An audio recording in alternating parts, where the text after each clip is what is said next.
pessoal, muito bom dia, sejam todos bem-vindos a mais uma edição do HojeCast, mais uma vez trazendo aqui conhecimentos de saúde muito importante para toda a população. Estamos aqui com o Dr. Bonini, tão conhecido pelo sobrenome que eu tive que perguntar o nome dele, Marco Antônio Bonini, a gente só chama de Bonini, não é, doutor?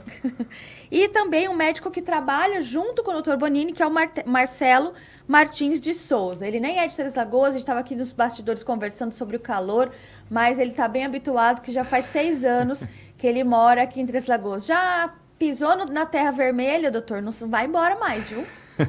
Não vai embora mais. Doutor Bonini, doutor Marcelo, sejam muito bem-vindos ao HojeCast. É um prazer receber vocês aqui, tá? Não, muito obrigado, né? O prazer, com certeza, é nosso de estar aqui, podendo dar explicações, né? Informar a população.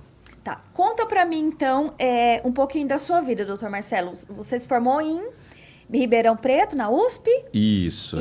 E depois? Aí eu permaneci lá, fiz a prova para residência para o Hospital das Clínicas, lá da USP de Ribeirão Preto.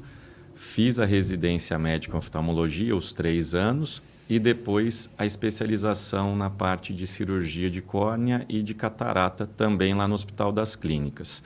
E isso foi mais 1 ano para depois eu vir para Três Lagoas para trabalhar no Instituto de Olhos. Ah, sim. E por que essa preferência pela oftalmologia? Eu imagino que deve ser... Os médicos oftalmologistas, aí vocês me corrijam se eu estiver errada, são pessoas que gostam dos traços finos, né? Que tem a coordenação motora fina bem proeminente, porque eu imagino que seja tão detalhado, tão detalhoso, né? Tão cheio de detalhes. Sim, sim. Não é? Estou errado ou não? Não, está correto.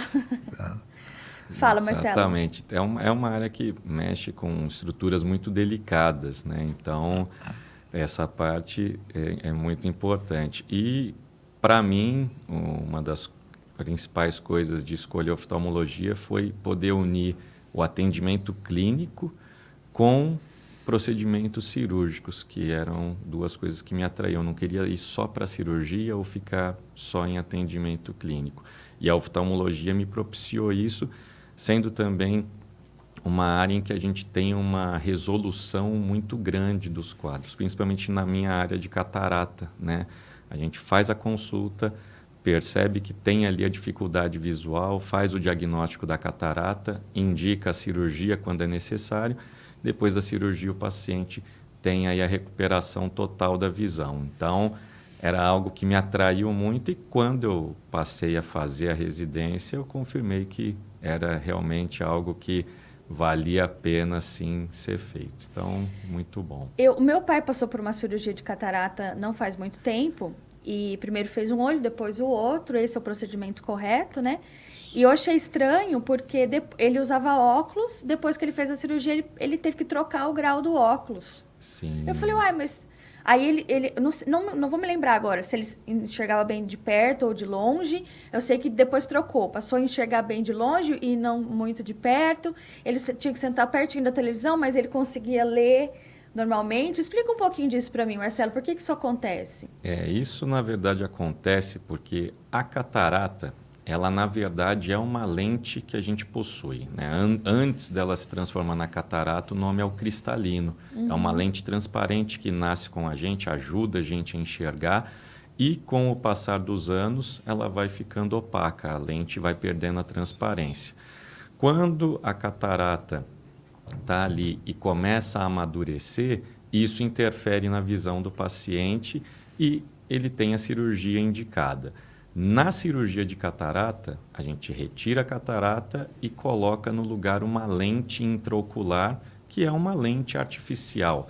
Nessa lente, a gente consegue calcular um grau adequado para a pessoa poder enxergar principalmente de longe, mas hoje também já de perto, né? Existem diversas lentes e elas possibilitam o paciente a ficar independente dos óculos. Então, quando isso aconteceu, como você comentou, é como se a gente tivesse resetado todo o sistema de grau do olho. Então, após a cirurgia, toda a refração que a gente fala muda. E aí, depois do 30º pós-operatório, a gente faz um novo teste de visão para avaliar como é que ficou aí o grau do óculos, para longe, para perto, se é necessário ou não usar óculos ainda. Tá certo. Eu quero saber também, agora eu vou querer saber do Dr. Bonini, como que começou a história de vocês juntos? O senhor foi lá em São Paulo, pescou ele lá em Ribeirão, doutor? Como que foi? Mais ou menos assim. Né? Mas foi uma ocasião que eu estava com um problema na coluna e eu travei. Travei, tanto que era difícil eu fazer a cirurgia com aquelas dores que eu sentia. E eu sou muito amigo do André, que é o responsável pelo departamento de catarata da USP. Eu telefonei para ele e falei, André, você vai ter que me ajudar. Eu tinha 20 ou 30 cirurgias de catarata para ser feito e eu não estou tendo condição de fazer essa cirurgia. E ele falou, não, Marco, eu vou aí e eu faço com você. Eu falei, obrigado. Então ele veio, durante 3 meses, ele operou, abaixou aquela fila que a gente tinha essa, pode-se dizer, dava uma média de quase 90 pacientes, foi operado em 3 meses, certo? E com isso, passou 3 meses, eu não melhorei. Aí eu falei, André, você tem aí um residente bom que possa me indicar? Aí ele falou, tem o Marcelo. Então, Você que falou, dia que ele não é opera? bom, mas serve. Ele opera às quarta-feira. Ele opera às quarta-feira. Aí eu falei, então eu vou aí ver ele operar. Aí eu fui lá, com problema na coluna, o senhor saiu daqui e foi lá ver o Marcelo operar. Exato. E aí? E aí ele fez uma cirurgia, foi várias cirurgias, mas muito bem feita. Falei, opa, chegou o meu substituto. E a partir daí eu fiz o convite para ele, se ele queria trabalhar comigo, só que ele não conhecia a cidade. Primeiro ele teria que vir aqui, olhar a cidade para ver se agradava a ele. Né? Isso. Ele trouxe a noiva, naquela época a Paulina era noiva, né? Então, depois que você conhecer a cidade, você vai conhecer o meu instituto. E assim foi feito. Ele veio, conheceu a cidade, conheceu o instituto e falou, eu vou ficar aqui com o senhor. Mesmo, bebeu da água, não foi, pisou no chãozinho vermelho, não sai mais. E com isso, ele nesses 6 anos, a gente tem trabalhado junto e realmente o resultado tem sido muito gratificante. Que bom, eu fico feliz. E a parceria de vocês é mais a medicina tradicional com a medicina moderna, né? Marcelo, você acha que o Dr. Bonini, é possível falar que ele é um verdadeiro mentor para você? Sim, com certeza, né? Só acrescentando, quando o Dr. Bonini me convidou para vir, eu estava num centro de referência do interior de São Paulo, né, que é o Hospital das Clínicas. Então, é um lugar que você espera que tenha uma estrutura com tudo que você precisa de aparelho para ajudar a diagnosticar todas as doenças oculares. E, ao vir para conhecer a clínica, eu fiquei espantado com a estrutura toda que ele já tinha, né? Tudo quanto era equipamento de ponta, de última tecnologia, coisas que eu o Dr. Bonini começou a operar que era tudo terra. Era pois mato, não é, doutor? Eu esperaria. Três Lagoas tinha 40 mil habitantes. Olha só! Faz tempo. Eu esperaria encontrar esse tipo de estrutura em melhores clínicas em Ribeirão, em São Paulo, e eu estava aqui em Três Lagoas diante daquilo.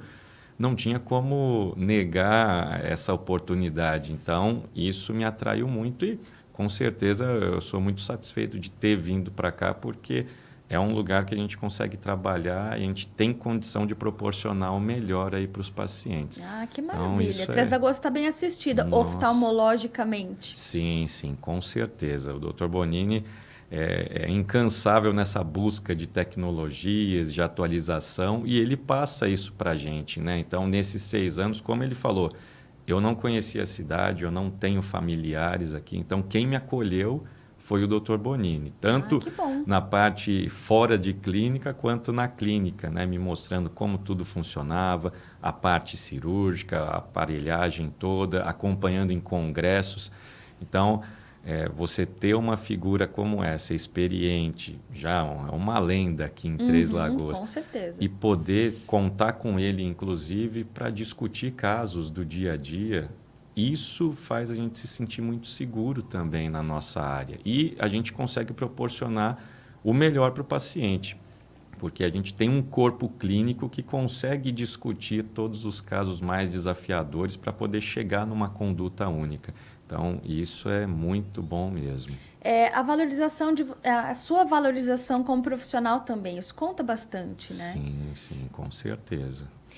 A cirurgia de catarata, ela sofreu uma alteração, ela sofreu uma evolução, é claro, né? Antigamente era uma técnica, hoje em dia tem técnicas diferentes. Você poderia falar um pouquinho sobre isso? Sim. O Dr. Bonini chegou até a comentar no outro cast sobre como foi, né, essa evolução. Então, a gente tinha antigamente, bem antigamente, quando não tinha quase nada de tecnologia, o jeito era empurrar o cristalino para o fundo do olho, simplesmente para ele sair do caminho, vamos dizer. Depois começaram técnicas cirúrgicas onde era retirado o cristalino inteiro, junto com a cápsula que a gente fala que é um suporte. Depois já fizeram outros tipos de cirurgia que mantinham o suporte, mas ainda tinha que tirar o cristalino inteiro. Isso levava a uma cirurgia que tinha uma incisão, um corte grande, tinham que dar pontos. Então, a recuperação para o paciente era mais lenta e o resultado visual, a refração, o grau, às vezes não era o que a gente esperava. Hoje, a gente tem a técnica conhecida como facoemulsificação. A gente usa um aparelho que parece uma canetinha, que ele entra por uma incisão de 2,75 milímetros. É uma incisão que a gente nem precisa dar ponto ao fim da cirurgia. E com essa canetinha, a gente consegue quebrar a catarata dentro do olho, aspirá-la e, ao fim da cirurgia, introduzir a lente, que é uma lente dobrável, que lá dentro do olho ela se abre e fica. É uma cirurgia que dura cerca de 15 minutos, tem um pós-operatório muito tranquilo para o paciente, né? Basicamente não podendo fazer atividades de esforço, mas já recuperando a visão com uma rapidez por pouco enorme. Tempo, né? Evita-se essas atividades por pouco tempo. Eu lembro que meu pai ficou uma semana em casa. Sim. Entre aspas, né? Porque não para quieto. Mas sem fazer muito esforço com os olhos, uma semana. Isso. Na verdade, o uso da visão, ele pode ser feito no mesmo dia que o paciente opera, né? Inclusive, a gente faz a cirurgia com colírio anestésico. Então, o paciente nem sai com tampão. Ele usa somente uma proteção, que é um acrílico. Mas ele sai enxergando. Casos até de cataratas bem avançadas que o paciente levanta da mesa e já fica emocionado porque muda totalmente a visão. Bem de novo. Olha que Exatamente. Maravilha. É um benefício muito grande para o paciente, né? Porque imagine você perder um dos seus sentidos. Exatamente. E depois recuperá-lo. Nossa, eu imagino que seja maravilhoso isso. Existem vários tipos de lentes intraoculares. A gente até começou a falar, que eu comentei o exemplo do meu pai, né? Que podem ser implantadas. Você pode explicar de novo para a gente poder entender quais são essas lentes e como que é o procedimento? Sim. Uma questão que é importante a gente falar, Daniela, é que antigamente a cirurgia de catarata era uma cirurgia para a gente melhorar a visão, porque a gente retirava a catarata, mas ponto final. Depois tinha o óculos e pronto. Hoje, além de melhorar a visão com a retirada da catarata, a gente também tem a possibilidade de pensar em retirar os óculos, né? Diminuir a dependência dos óculos, seja para longe ou seja para longe e para perto.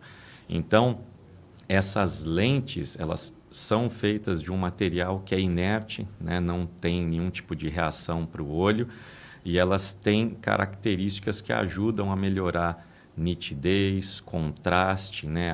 A nossa visão de cores também, e ajustar o grau. Então, você usa um grau hoje, quando eu faço a cirurgia de catarata, eu consigo diminuir esse grau aproximando de zero, né? E existem diversos tipos de lente, né? As lentes que a gente chama de lentes esféricas, que são lentes bem comuns, inclusive é a lente mais normalmente usada em serviços públicos, que é fornecido, por exemplo, pelo SUS, que consegue ajudar, né, pelo paciente ficar ali sem a catarata, mas não permite essa questão de ficar sem óculos. Ela às vezes cria algumas aberrações de imagens. A gente passa então para lentes que a gente chama de asféricas, que conseguem dar uma definição melhor, um contraste de cores melhor e também uma precisão maior no cálculo para você, por exemplo, não precisar de um óculos para longe. E hoje a gente também tem lentes que corrigem o grau para longe e para perto, né? São as, vamos dizer, as lentes top de linha, que conseguem fazer com que o paciente não dependa de óculos para nada. Essas são as mais modernas. São as mais modernas.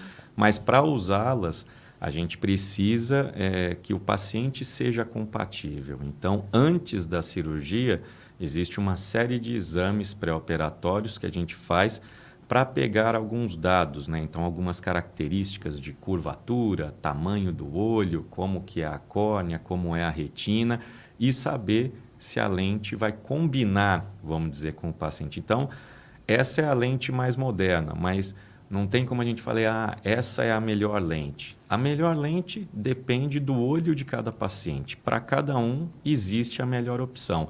E aí a gente consegue descobrir isso com todos esses exames aí antes da cirurgia. Entendi. E a catarata também, ela tem um agravante da idade, né? Isso. Quanto mais velho, mais a propensão de ter catarata, é isso? Exato. É uma coisa, inclusive... Mas é possível acometer jovens também? Também, né? A da idade é a mais comum, né? O natural é que o nosso cristalino vá se opacificando com o tempo. Ele ficar opaco não significa ter que operar, né? A gente faz a avaliação do quanto que o cristalino está opaco e o quanto que isso está interferindo na visão para juntar essas duas informações e indicar a cirurgia. Então, geralmente, depois dos 55, 60 anos, é comum que a catarata esteja ali, mas, caso a caso, a gente decide se precisa ou não operar. Não é uma cirurgia, na grande maioria das vezes, de urgência. Então, ela pode ser feita com planejamento. E outras causas também, né, fazem a catarata surgir. No jovem, como você falou, pode existir? Sim. Na criança, no recém-nascido, podem ter casos de catarata congênita, relacionados, por exemplo, a infecções que a mãe teve durante a gestação. Um caso bem tradicional é a rubéola. E, às vezes, alguma alteração genética, como, por exemplo, a síndrome de Down, né, mais comum também. No adulto jovem, isso pode aparecer por diversas coisas diferentes. Entre elas, uso indiscriminado de medicações como corticoides, que é um tipo de anti-inflamatório que pode ter sido usado tanto como colírio, como por via injetável endovenosa ou intramuscular. Traumas, então um acidente, alguma coisa que leve a uma pancada no olho pode fazer aparecer a catarata. Então, são diversas causas que a gente estuda, né? Mas o mais comum é sim com a idade. E lembrar sempre da relação com tabagismo, né? O etilismo também, ou a bebida alcoólica também colabora com isso. E algumas doenças sistêmicas, entre elas o diabetes, né? Que também pode ajudar a acelerar o aparecimento. Para a gente ficar de olho, quais são os primeiros sinais e sintomas de que, nossa, tá esquisito isso aqui? Basicamente, alteração na qualidade visual, né? O paciente percebe que ele está apresentando dificuldades ali para fazer coisas que antes ele conseguia enxergar bem. Mas muitas vezes isso não acontece tão claramente para o paciente, porque a catarata vai aparecendo de forma lenta e progressiva. Então, não é do dia para a noite que ele perde a visão. Ele vai se acostumando, inclusive, com aquilo. E, às vezes, numa consulta de rotina, é que a gente acaba fazendo o diagnóstico, falando para ele, o senhor tem uma catarata e a visão já está pior do que estava, por exemplo, há 1 ano na outra consulta. Mas é basicamente a turvação da visão. O paciente, quando vem falar que está com a catarata, quando ele aparece para a gente numa consulta que a gente observa a catarata, ele fala que está ficando turvo, está ficando tudo enfumaçado. Isso é basicamente aí o que acontece. Entendi. E se a gente não operar, por exemplo, um paciente que já tem indicação de cirurgia, mas ele não opera. O que acontece? Se esse paciente já tem a indicação, é como eu falei, ele já significa que ele tem uma catarata com uma maturidade aí maior, né, já mais avançada, e isso está interferindo na visão. Se ele não opera, a primeira coisa é que a visão vai continuar daquele jeito, né? Não tem um óculos ou algo que vai ajudar a melhorar. E a catarata, ela progride, né? Então, pouco a pouco, ela vai amadurecendo, vai aumentando e isso vai diminuindo cada vez mais a qualidade visual. Os casos extremos, o paciente pode perder a visão, né? Existem as cataratas totais que a gente fala, que o paciente não enxerga nada. E uma coisa que preocupa a gente é que quanto mais madura a catarata, maior também as chances de complicações para essa cirurgia. Então, a gente orienta a não deixar avançar muito. Claro que pacientes que às vezes não têm um acesso tão fácil a sistemas de saúde acabam deixando e quando aparece ela já está ali instalada e a gente faz a cirurgia com tranquilidade, tendo todos os cuidados e dá tudo certo. Mas a gente sempre tenta orientar o paciente, vamos fazer então, se o senhor não quer operar agora, voltar daqui 6 meses, por exemplo, para a gente fazer uma reavaliação. E o paciente pode também pensar com calma, discutir com a família e aí acabar decidindo fazer a cirurgia. Tá certo. Você citou alguns fatores como tabagismo, etilismo. Eu penso que existem modos da gente prevenir a catarata, então. Sim, alguns casos. Exato, alguns modos pensando em estilo de vida, né, pensando numa alimentação balanceada, porque algumas vitaminas são antioxidantes e isso ajuda também a diminuir a progressão, vamos dizer, da catarata. Os hábitos de bebida e de tabagismo também de evitar. E no caso dos pacientes que têm doenças como diabetes, seguir, né, a doença, prevenir, manter a glicemia em níveis bons para poder não deixar também prejudicar na parte de visão. E uma coisa que a gente sempre orienta para os pacientes é não usar medicações de forma indiscriminada, só com prescrição médica, principalmente no nosso caso os colírios, né? Como eu comentei, o colírio que contém corticoide pode levar a um tipo específico de catarata que a gente chama de subcapsular posterior. Então a pessoa pensou em usar um colírio? Não. Passa numa consulta e vê o que está acontecendo, tira a dúvida, porque isso pode levar aí a um prejuízo futuro. Né? Tá certo. Mas não tem, vamos dizer agora, uma coisa para a gente fazer para bloquear a catarata. A catarata que vem com a idade, por enquanto a gente ainda não tem nenhum colírio, nenhuma medicação específica que previna isso. Mas para essas situações diferentes, como eu comentei, isso é válido. Entendi. O Dr. Bonini, óculos de sol também protege do raio ultravioleta. não aquele do camelô, né? Não, é que tem um filtro UV, certo? Ele protege bastante. Sabe-se hoje que o ultravioleta, ele opacifica o cristalino, dando uma catarata, certo?